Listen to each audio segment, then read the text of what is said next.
നോക്കുക 479x4 എന്ന സംഖ്യയെ 9 കൊണ്ട് നിശേഷം ഹരിക്കാൻ കഴിയുമെങ്കിൽ എക്സിൻ്റെ വില കാണാനാണ് പറഞ്ഞിരിക്കുന്നത്. ഇന്ന് നോക്കുക, നമുക്ക് എല്ലാ തന്നിരിക്കുന്ന 4 സംഖ്യകളെ കൂട്ടാം. 4ഉം 7ഉം 11, 11ഉം 9ഉം 20, 20ഉം 4ഉം 24 എന്ന് നമുക്ക് ഓൾറെഡി കിട്ടി. എക്സിൻ്റെ വിലയാണ് കാണേണ്ടത്. ഒരു കാര്യം പ്രത്യേകം ശ്രദ്ധിക്കുക, ഈ തന്നിരിക്കുന്ന നമ്പറുകളെ എല്ലാം കൂടെ കൂട്ടിയാൽ കിട്ടുന്ന സംഖ്യയെ 9 കൊണ്ട് നിശേഷം ഹരിക്കാൻ പറ്റുമെങ്കിൽ ഈ തന്നിരിക്കുന്ന നമ്പറിനെയും നിശേഷം ഹരിക്കാനായിട്ട് പറ്റും.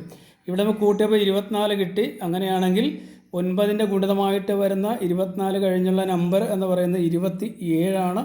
അതായത് 3 കൂട്ടിയാൽ മതി, കൂട്ടുമ്പോൾ 27 കിട്ടും. 27ന് 9 കൊണ്ട് നിശേഷം ഹരിക്കാനായിട്ട് പറ്റും. അതുകൊണ്ട് തന്നെ ഈ നമ്പറിനെ, അതായത് എക്സിന് 3 കൊടുത്തു കഴിഞ്ഞാൽ ഈ നമ്പറിനെ നമുക്ക് ഡിവൈഡ് ചെയ്യാനായിട്ട് പറ്റും. അതായത് നമ്മുടെ എക്സിൻ്റെ വില എന്ന് പറയുന്നത് 3 ആണ്. ഓക്കേ.